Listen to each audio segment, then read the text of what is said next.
ನರಿಬುದ್ಧಿ ಪಾಕಿಸ್ತಾನಕ್ಕೆ ಬುದ್ಧಿ ಕಲಿಸೋದಕ್ಕೆ ಭಾರತ ಸೇನೆ ಸಕಲ ರೀತಿಯಲ್ಲೂ ಕೂಡ ಸಿದ್ಧವಾಗಿದೆ. ಪಾಕಿಸ್ತಾನದ ವಿರುದ್ಧ ಕಹಳೆಯನ್ನ ಮೊಳಗಿಸುತ್ತಾ ಭಾರತ ಅನ್ನುವಂತಹ ಪ್ರಶ್ನೆ. ಪಹಲ್ಗಾಮ್ ಪ್ರತೀಕಾರದ ಪ್ರತಿಜ್ಞೆ ಪಾಕ್ಗೆ ಈಗ ಪುಕ ಶುರುವಾಗಿದೆ. ಪಾಕಿಸ್ತಾನಕ್ಕೆ ಪಾಠವನ್ನು ಕಲಿಸೋದಕ್ಕೆ ಅಖಾಡಕ್ಕಿಳಿದಿದ್ದಾರೆ ಪ್ರಧಾನಿ ಮೋದಿ ಅವರು. ನಿನ್ನೆ ಸೇನಾಪಡೆಗೆ ಫುಲ್ ಪವರ್ ಅನ್ನು ಕೊಟ್ಟಿದ್ರು ನಮೋ. ಇವತ್ತು ಬ್ಯಾಕ್ ಟು ಬ್ಯಾಕ್ ಮೀಟಿಂಗ್ ನಲ್ಲಿ ಭಾಗಿಯಾಗ್ತಿದ್ದಾರೆ. ಕೆಲವೇ ಕ್ಷಣಗಳಲ್ಲಿ ಪ್ರಧಾನಿ ನರೇಂದ್ರ ಮೋದಿ ಅವರ ಹೈ ವೋಲ್ಟೇಜ್ ಮೀಟಿಂಗ್ ಆರಂಭ ಆಗುತ್ತೆ. ಯಾರು ಊಹಿಸದ ರೀತಿಯಲ್ಲಿ ಶಾಕ್ ಅನ್ನು ಕೊಡ್ತಾರಾ ಮೋದಿ ಅನ್ನುವಂತಹ ಪ್ರಶ್ನೆ ಮುನ್ನೆಲೆಗೆ ಬರ್ತಿದೆ. ಪಾಕಿಸ್ತಾನದ ವಿರುದ್ಧ ರಣಕಹಳೆಯನ್ನ ಮೊಳಗಿಸೋದಕ್ಕೆ ಭಾರತ ಸರ್ವ ರೀತಿಯಲ್ಲೂ ಕೂಡ ಸಿದ್ಧವಾಗಿರುವಂತಹದ್ದು. ನಿನ್ನೆ ಪ್ರಧಾನಿ ನರೇಂದ್ರ ಮೋದಿ ಅವರ ನಿವಾಸದಲ್ಲಿ ಮಹತ್ವದ ಸಭೆಯಾಗಿದೆ. ಇಂಡಿಯನ್ ಆರ್ಮಿಗೆ ಫ್ರೀ ಹ್ಯಾಂಡ್ ಅನ್ನು ಕೊಡಲಾಗಿದೆ. ಇದರ ಬೆನ್ನಲ್ಲೇ ಇವತ್ತು ಸಾಲು ಸಾಲು ಸಭೆಯಲ್ಲಿ ಪ್ರಧಾನಿ ನರೇಂದ್ರ ಮೋದಿ ಅವರು ಭಾಗಿಯಾಗ್ತಾ ಇರುವಂಥದ್ದು. ಹಾಗಾಗಿ ಪ್ರಧಾನಿ ನರೇಂದ್ರ ಮೋದಿ ಅವರ ನಡೆ, ಅವರ ಮೀಟಿಂಗ್ ಕುತೂಹಲಕ್ಕೆ ಕಾರಣವಾಗ್ತಿದೆ.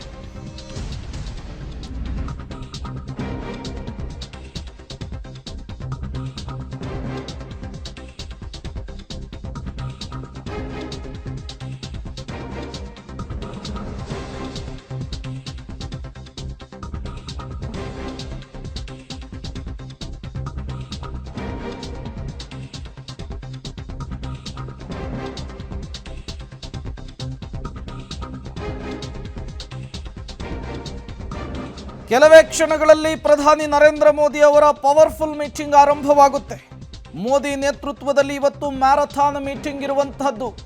ಬ್ಯಾಕ್ ಟು ಬ್ಯಾಕ್ ಸಭೆಯಲ್ಲಿ ಭಾಗಿಯಾಗ್ತಿದ್ದಾರೆ. ಗೃಹ ಸಚಿವ ಅಮಿತ್ ಶಾ, ವಿತ್ತ ಸಚಿವೆ ನಿರ್ಮಲಾ ಸೀತಾರಾಮನ್ ಕೂಡ ಭಾಗಿಯಾಗ್ತಾ ಇರುವಂತಹದ್ದು. ಸಿಡಿಎಸ್ ಅನಿಲ್ ಚೌಹಾಣ್, ಭದ್ರತಾ ಸಲಹೆಗಾರ ಅಜಿತ್ ದೋವಲ್ ಇವತ್ತಿನ ಮೀಟಿಂಗ್ ನಲ್ಲಿ ಇರ್ತಾರೆ. ಕೆಲವು ಕ್ಷಣಗಳಲ್ಲಿ ಪ್ರಧಾನಿ ಮೋದಿ ಅವರ ಈ ಪವರ್ ಮೀಟಿಂಗ್ ಇಡೀ ವಿಶ್ವದ ಗಮನ ಸೆಳೆದಿರುವಂತಹ ಸಭೆ ಆರಂಭವಾಗುತ್ತೆ.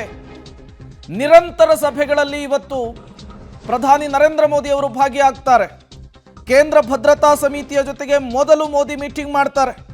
ಅದಾದ ಮೇಲೆ ರಾಜಕೀಯ ವ್ಯವಹಾರಗಳ ಸಂಪುಟ ಸಮಿತಿಯ ಸಭೆ ಇದೆ. ಅದಾದ ಮೇಲೆ ಆರ್ಥಿಕ ಸಂಪುಟ ಸಮಿತಿಯ ಸಭೆಯಲ್ಲೂ ಕೂಡ ಪ್ರಧಾನಿ ನರೇಂದ್ರ ಮೋದಿ ಅವರು ಭಾಗಿಯಾಗ್ತಿದ್ದಾರೆ. ಕೇಂದ್ರ ಸಚಿವ ಸಂಪುಟ ಸಭೆಯಲ್ಲೂ ಕೂಡ ಇವತ್ತು ಪ್ರಧಾನಿ ನರೇಂದ್ರ ಮೋದಿ ಅವರು ನಡೆಸ್ತಾ ಇರುವಂತಹದ್ದು. ಸಭೆಯಲ್ಲಿ ರಕ್ಷಣಾ ಸಚಿವ ರಾಜನಾಥ್ ಸಿಂಗ್ ಕೂಡ ಇರ್ತಾರೆ, ಗೃಹ ಸಚಿವ ಅಮಿತ್ ಶಾ ಇರ್ತಾರೆ, ಜೊತೆಗೆ ಅಜಿತ್ ದೋವಲ್ ಕೂಡ ಇರುವಂತಹದ್ದು. ಹಾಗಾದ್ರೆ ಸೇನೆಗೆ ಪರಮಾಧಿಕಾರ ಕೊಟ್ಟ ನಂತರ ಬ್ಯಾಕ್ ಟು ಬ್ಯಾಕ್ ಸಭೆಯಲ್ಲಿ ಪ್ರಧಾನಿ ನರೇಂದ್ರ ಮೋದಿ ಅವರು ಭಾಗಿಯಾಗ್ತಾ ಇರುವಂತಹದ್ದು ಕುತೂಹಲಕ್ಕೆ ಕಾರಣವಾಗ್ತಾ ಇದೆ. ಹಾಗಾದ್ರೆ ಪಾಕಿಸ್ತಾನದ ವಿರುದ್ಧ ಯಾವ ರೀತಿಯ ಪ್ರತೀಕಾರವನ್ನ ಪ್ರಧಾನಿ ನರೇಂದ್ರ ಮೋದಿ ಅವರು ತೀರಿಸಿಕೊಳ್ತಾರೆ? ಯಾವಾಗ ಘಟನೆ ಆಯಿತು? ಪ್ರಧಾನಿ ನರೇಂದ್ರ ಮೋದಿ ಅವರು ಬಿಹಾರದ ನೆಲದಲ್ಲಿ ನಿಂತು ಇದೇ ಮಾತುಗಳನ್ನಾಡಿದ್ರು. ಊಹೆಗೂ ಮೀರಿದಂತಹ ಸೇಡನ್ನು ನಾವು ತೀರಿಸ್ಕೊಳ್ತೇವೆ, ಪ್ರತೀಕಾರವನ್ನು ಪಡೆದುಕೊಳ್ತೇವೆ ಅನ್ನುವಂತಹ ಮಾತುಗಳನ್ನಾಡಿದ್ರು. ನುಡಿದಂತೆಯೇ ನಿನ್ನೆ ಪ್ರಧಾನಿ ನರೇಂದ್ರ ಮೋದಿ ಅವರು ಸೇನೆಗೆ ಸಂಪೂರ್ಣವಾದಂತಹ ಅಧಿಕಾರವನ್ನು ಕೊಟ್ಟಿದ್ದಾರೆ, ಪರಮಾಧಿಕಾರವನ್ನು ಕೊಟ್ಟಿದ್ದಾರೆ. ಇವತ್ತು ಆಗು ಹೋಗುಗಳ ಬಗ್ಗೆ, ಸಾಧಕ ಬಾಧಕಗಳ ಬಗ್ಗೆ ಒಂದು ಮಹತ್ವದ ಚರ್ಚೆ. ನಾಲ್ಕು ಸಭೆಗಳಲ್ಲಿ ಭಾಗಿಯಾಗ್ತಿದ್ದಾರೆ. ಒಂದೇ ಗುರಿ, ಒಂದೇ ಅಜೆಂಡಾ, ಅದು ಪಾಕಿಸ್ತಾನಕ್ಕೆ ಬುದ್ಧಿ ಕಲಿಸಬೇಕು. ಯಾವ ರೀತಿ ಉತ್ತರ ಕೊಡಬೇಕು, ಹೇಗೆ ಅವರ ಮೇಲೆ ಅಟ್ಯಾಕ್ ಮಾಡಬೇಕು, ದೇಶವಾಸಿಗಳು ಕಾಯ್ತಾ ಇರುವಂತಹ ಆ ಸಮಯ ಸನ್ನಿಹಿತವಾದಂತೆ ಕಾಣಿಸ್ತಾ ಇದೆ. ನಿಮಗೆ ನಾನು ಫ್ರೀ ಹ್ಯಾಂಡ್ ಅನ್ನು ಕೊಟ್ಟಿದ್ದೇನೆ, ಗೋ ಹೆಡ್ ಅನ್ನುವಂತಹ ಮೆಸೇಜ್ ಅನ್ನು ಪಾಸ್ ಮಾಡಿದ್ದಾರೆ ಪ್ರಧಾನಿ ನರೇಂದ್ರ ಮೋದಿ ಅವರು. ಮತ್ತಷ್ಟು ಡೀಟೇಲ್ಸ್ ಕೊಡ್ತಾರೆ ಶಬೀರ್, ದೂರವಾಣಿ ಸಂಪರ್ಕದಲ್ಲಿ ಜಾಯಿನ್ ಆಗಿದ್ದಾರೆ. ಶಬೀರ್, ಇವತ್ತಿನ ಪ್ರಧಾನಿ ನರೇಂದ್ರ ಮೋದಿ ಅವರ ಸಭೆ ತುಂಬಾ ಕುತೂಹಲಕ್ಕಂತೂ ಕಾರಣವಾಗ್ತಾ ಇದೆ. ಏನೆಲ್ಲ ಬೆಳವಣಿಗೆಗಳಾಗ್ತಾ ಇದೆ ಸಭೆಯ ವಿಚಾರಕ್ಕೆ ಸಂಬಂಧಪಟ್ಟಂತೆ ಅಂತ? ಪ್ರೇಮ್, ಪ್ರಧಾನ ಮಂತ್ರಿ ನರೇಂದ್ರ ಮೋದಿ ಅವರ ನಿವಾಸದಲ್ಲಿ ಈಗ ಹೈ ವೋಲ್ಟೇಜ್ ಮೀಟಿಂಗ್ ಶುರುವಾಗಿರುವಂತದ್ದು.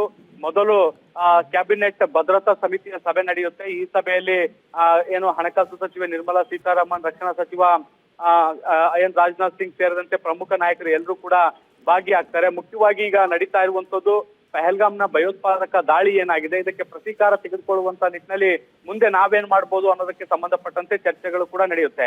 ನಿನ್ನೆ ಪ್ರಧಾನಮಂತ್ರಿ ನರೇಂದ್ರ ಮೋದಿ ಅವರು ಸೇನಾ ಮುಖ್ಯಸ್ಥರ ಜೊತೆಗೆ ಸಭೆಯನ್ನ ಕೂಡ ನಡೆಸಿದ್ರು. ಈ ಸಭೆಯಲ್ಲಿ ಸೇನೆಗಳಿಗೆ, 3 ಸೇನೆಗಳಿಗೂ ಕೂಡ ಸಂಪೂರ್ಣವಾದಂತಹ ಸ್ವಾತಂತ್ರ್ಯವನ್ನ ಕೊಡುವಂತ ಕೆಲಸವನ್ನ ಕೂಡ ಮಾಡಲಾಗಿರುವಂತದ್ದು.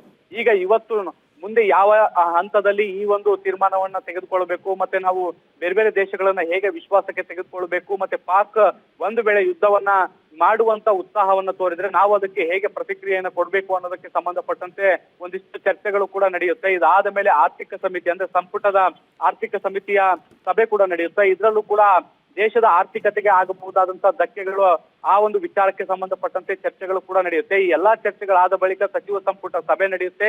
ಇಲ್ಲಿ ಈ ಎಲ್ಲಾ ವಿಚಾರಗಳನ್ನ ಮಂಡಿಸಿ ಅನುಮೋದನೆ ಪಡೆಯುವಂತ ಸಾಧ್ಯತೆಗಳನ್ನ ಕೂಡ ಈಗ ನಿರೀಕ್ಷೆ ಮಾಡ್ಲಾಗ್ತಾ ಇರುವಂತದ್ದು. ಬ್ಯಾಕ್ ಟು ಬ್ಯಾಕ್ 3 ಮೀಟಿಂಗ್ಗಳು ಕ್ರೂಷಿಯಲ್ ಮೀಟಿಂಗ್ಗಳು ಆಗ್ತಾ ಇರುವಂತಹ ಹಿನ್ನೆಲೆಯಲ್ಲಿ ಪಾಕ್ ವಿರುದ್ಧ ತೆಗೆದುಕೊಳ್ಳಬಹುದಾದಂತಹ ನಿರ್ಣಯ ಏನು ಅನ್ನೋದಕ್ಕೆ ಸಂಬಂಧಪಟ್ಟಂತೆ ಒಂದು ಬಹುದೊಡ್ಡ ಸುಳಿವು ಸಿಗುವಂತ ಸಾಧ್ಯತೆಗಳಿದಾವೆ. ಈ ಸುಳಿವು ಮುಂದೆ ಪಾಕಿಸ್ತಾನದ ವಿರುದ್ಧ ಭಾರತ ಯಾವ ರೀತಿಯಾದಂತಹ ನಿಲುವನ್ನ ತಾಳಲಿದೆ, ಭಯೋತ್ಪಾದಕರ ವಿರುದ್ಧ ಯಾವ ರೀತಿಯಾದಂತಹ ನಿಲುವುಗಳನ್ನ ತೆಗೆದುಕೊಳ್ಳಲಿದೆ ಅನ್ನೋದಕ್ಕೆ ಒಂದಿಷ್ಟು ಸುಳಿವುಗಳು ಸಿಗುವಂತ ಸಾಧ್ಯತೆಗಳನ್ನ ಕೂಡ ನಿರೀಕ್ಷೆ ಮಾಡ್ಲಾಗ್ತಾ ಇದೆ ಪ್ರೇಮ್. ಓಕೆ ಶಬೀರ್.